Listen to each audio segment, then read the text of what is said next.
그러니까 이제 불순한 세력, 반국가 세력의 입장에서 봤을 때는 이 갑자기 목을 치고 들어오는 거예요. 윤석열 대통령이. 반갑습니다. 보수의 품격을 담은 정치 해석 김영윤 TV입니다. 지금 현재 대한민국의 좌익 세력들이 윤석열 대통령의 체포에 혈안이 되어 있죠. 국민들에게 망신 주기가 목표인 이것들의 행태를 보면요. 과거에 전라도 여수, 순천, 반란의 좌익 세력들이 조금 연상이 되기도 하는데요. 그러니까 대한민국 정부 수립 2개월 만에 터진 사건입니다. 그러니까 제주도 4.3 사건도 그렇고 여수 반란 사건도 그렇고 모두 공산당 세력의 소행으로 밝혀졌고 이들이 일으킨 선동으로 일어난 사건입니다. 진압 과정에서 무고한 국민들이 희생된 다시는 생기면 안 되는 사건인데 이 두 개의 공통점은 공산당의 세력이 일으킨 사건이다라는 겁니다. 이 사건을 계기로 이승만 대통령이 대대적인 숙군 작업을 추진했죠. 그러니까 군 내부의 공산주의자들을 숙청했습니다. 그리고 48년도에 국가보안법 제정했습니다. 빨간 정치인들 그리고 민중운동가다라고 하는 그 빨간 세력들을 구속해서 반공 정책을 강화했고요. 전 국민을 대상으로 이 반공 의식을 심어주기 위해서 굉장히 노력했습니다. 이 반군 진압 과정에서 엄청난 민간인의 학살이 있었다라는 게 가장 슬픈 역사인데요. 지금 민주당의 행태를 보면 유혈 사태를 일으키려고 뭔가의 움직임이 보인다라는 것이고 언론을 꽤나 이용하고 있다라는 겁니다. 지금 윤석열 대통령에 대해서 체포하겠다 혈안이 되어 있는 공수처, 국수본, 공조본 뭐 이런 모임들 있죠. 이게 반미, 친북 행보를 하고 있는 이재명의 지휘를 받는 사병 조직이 아닌가 싶은 생각이죠. 이들 조직 뒤에는 과연 누가 있을까라는 고민을 아니할 수 없습니다. 공개적인 윤 대통령 비난 성명을 내고 경찰에게 체포의 강경함을 보이는 그런 메시지를 던지는 경찰 직장 협의회. 저는 왠지 앞서 말씀드렸던 것 같은 반국가 세력 그리고 대한민국의 유혈 사태를 일으켰던 그런 여수 순천 반란의 주역들이 생각이 난다라는 거고요. 이런 경찰 직장 협의회와 왠지 느낌이 비슷한 건 지금 대한민국의 민노총 그리고 경찰 조직에서 화장하고 튀어나와서 정치판에 얼렁거리는 류삼녀 이런 사람들이 다 한 통속이 아닐까 싶은데요.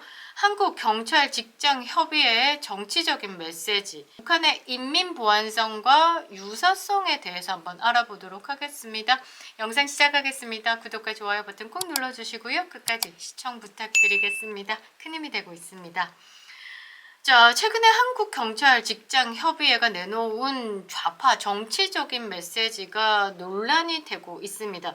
여러분들이 보셔서 판단이 되실 것 같습니다. 이 배후에는 민노총의 그림자가 얼렁얼렁 거리는데요. 헬기를 투입하라, 특공대를 투입하라, 이런 메시지를 던진다? 그리고 간저가 요새냐, 형사 100명, 기동대 1000명이면 충분하다, 이런 식으로. 경찰 직장협의회는 원래 경찰 조직 내부의 복지 향상, 근무 여건 개선을 목적으로 설립된 협의체입니다. 국제인권법 연구회 이런 것도 똑같은 느낌이지 않습니까? 저는 이 다 동색이다라고 보는데 이 사람들이 최근에 윤석열 대통령 체포에 관한 적극적인 메시지를 담는 성명서를 발표하고 시위나 캠페인에 참여하면서 논란이 되고 있죠. 민관기 경감은요. 윤석열 대통령 반드시 체포해야 된다. 성공해라. 라는 메시지를 던지면서 체포 시나리오까지 냈습니다. 그러니까 민노총과 연대했다라는 설들이 돌기도 하죠. 이러한 활동이 경찰 조직의 중립성을 훼손할 수 있다라는 겁니다. 경찰은 중립성이 가장 중요한데 말이죠. 북한의 인민 보안성, 국가 체제를 유지하기 위해서 주민의 일상과 사상까지 감시하고 통제합니다. 최근에는 이 인민 보안성이요, 사회 통제 강화 의도로 명칭을 바꿨습니다. 사회 안전성으로 변경했습니다. 사회가 어디 있습니까? 그 북한이라는 나라는 김정은이의 나라죠. 일반 국민들이 뭐 사회 활동을 한다, 경제 활동을 한다, 민주적이다 뭐 이런 건 없습니다. 그래서 이들이 말하는 보안, 이들이 말하는 안전, 이거는 누구에게 국한된 것? 김정은이 돼지 한 마리에 국한된 이야기다라는 것이죠. 그 한 사람의 안전과 그 한 사람의 체제를 지키기 위한 보안을 위해서 국민은 희생돼도 상관이 없다라는 겁니다. 물론 지금 제가 말씀드리는 게 경찰 직장협의회와 북한의 인민보안성과의 활동이나 역할이나 이런 게 동일하다고는 말할 수는 없으나 느낌 아닌 느낌이다라고 말할 수 있는 거죠. 아니 저 북쪽에 있는 저기 인민보안성이랑 지금 경찰 직장협의회랑 하는 짓이 비슷하네? 이거 조금 더 발전하면 이것보다 더 하겠는데? 이런 느낌을 제 지극히 개인적인 입장에서 풀어본다라는 거죠. 자, 좌파 정치적 메시지를 통해서 특정 이념에 동조하거나 이를 공공연하게 표출하는 행위는 경찰 조직의 중립성과 공공성을 훼손한다라는 점.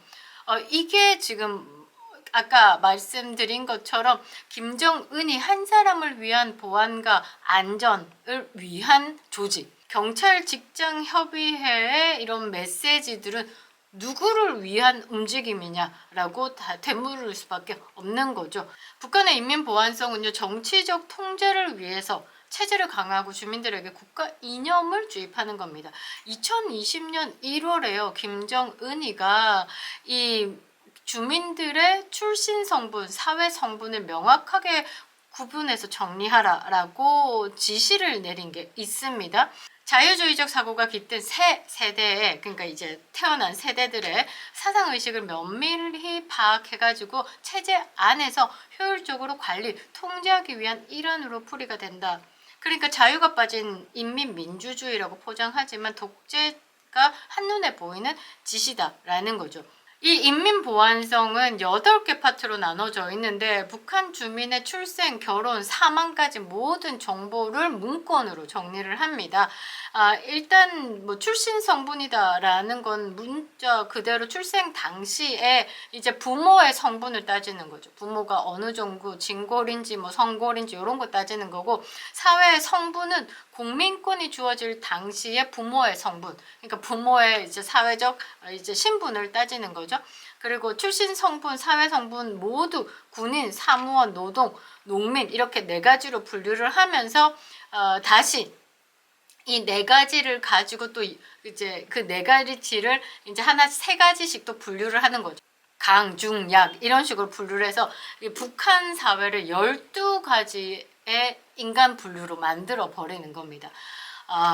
이거 자체가 참 대단한 거다라고 보는데, 자, 한국 경찰 직장 협의회도 좌파 정치 성향을 담은 메시지를 반복적으로 내놓고 있죠. 그리고 공권력을 가지고 있는 이 집단이 이런 메시지를 내면서 뭔가 이제 장기전으로 국민을 억압하고 분류할 수도 있겠다라는 생각을 하는 거죠. 본질적으로 공권력을 동원한 정치적 압박으로 비칠 수 있다라는 겁니다.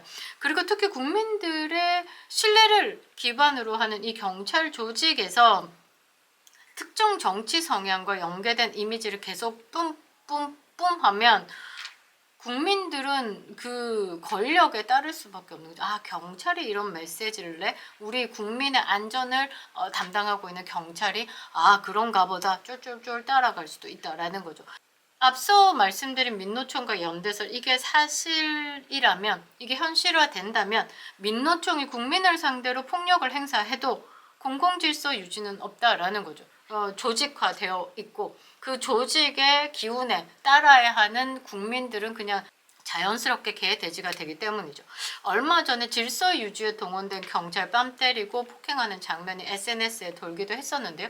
머리에 피도 터졌다라는 내용도 있습니다. 그런데 좌경화된 언론에서는 다뤄주지 않고 있습니다. 그래서 잠깐 요거 한번 보시고 가실 건데요. 직장인 블라인드에 이런 내용이 떴습니다.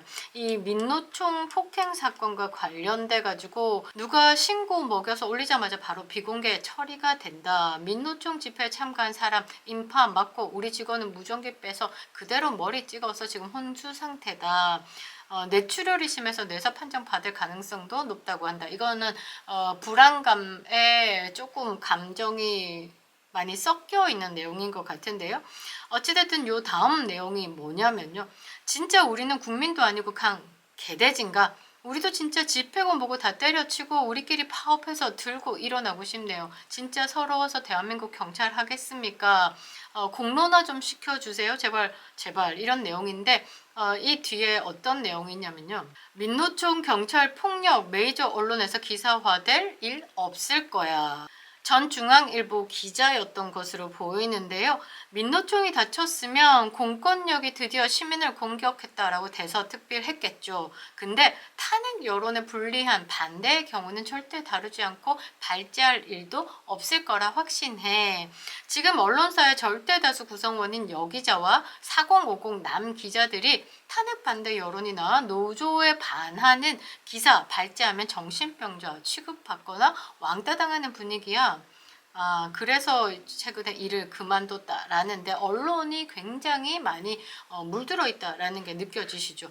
국민의 신뢰를 가지고 중립성을 보장해야 되는 이런 조직이 특정 정치 성향을 띠면서 정치 성향을 띠고 있는 또 다른 조직과 연대를 한다라고 하면 이런 상황들이 생길 수밖에 없다라는 거죠. 이제 공권력의 중립성을 훼손하는 상황이 생기는 겁니다. 이게 조금 더 강도가 높아지면 북한의 이야기가 되는 거죠. 얼마 전에 그 김여정이를 비난했다고 주민이 체포가 되고 그 가족들이 다 실종이 되는 사건이 생겨서 그 주변 지역은 공포에 떨고 있다라는 기사가 있었습니다.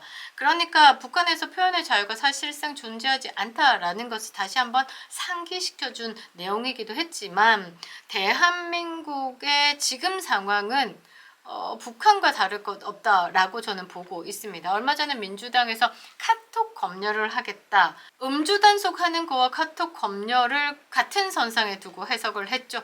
그러니까 공공 질서 유지를 위한 그 음주 단속과 개인의 사생활 침해를 하는 그 카톡 검열을 같은 선상에 두면서 국민들에게 강제성에 대해서 합리화시키는 그런 발언을 보면서 북한의 표현의 자유가 없는 세상으로 대한민국은 스텝을 밟고 있구나라는 생각을 가졌는데요.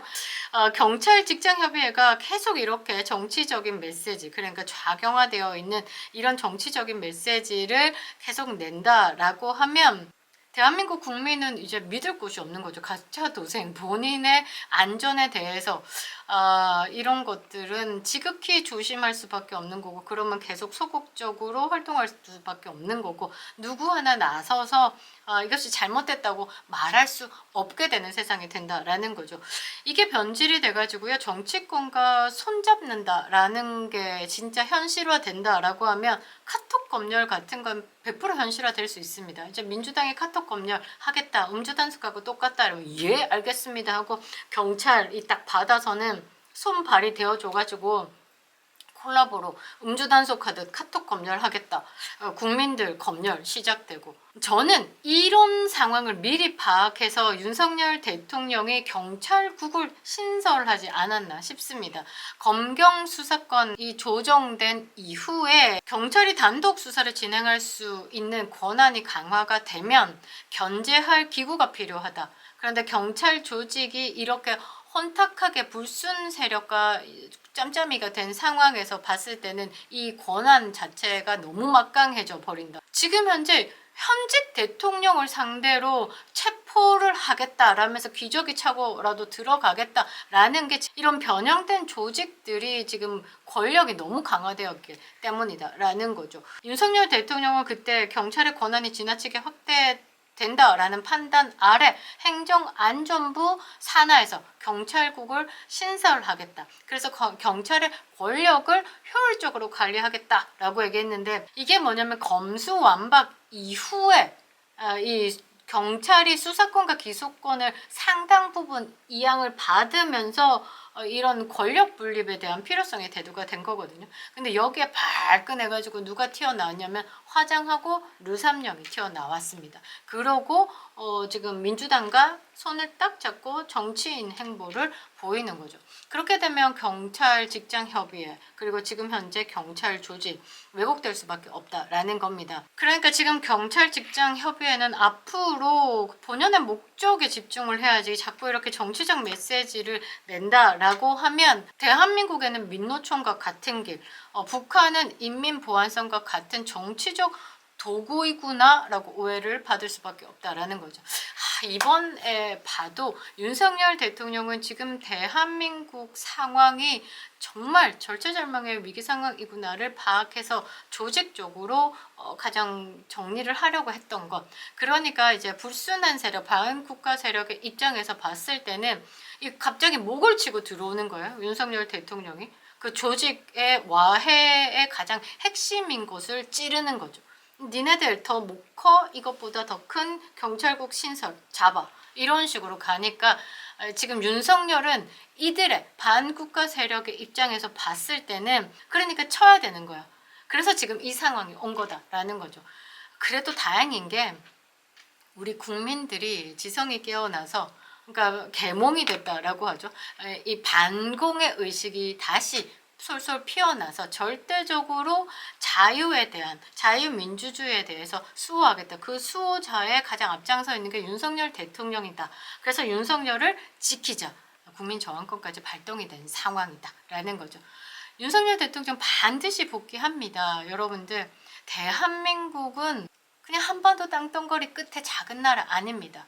일본과 미국 자유진영에서의 가장 중요한 지정학적 위치를 가지고 있는 정말 큰 나라입니다.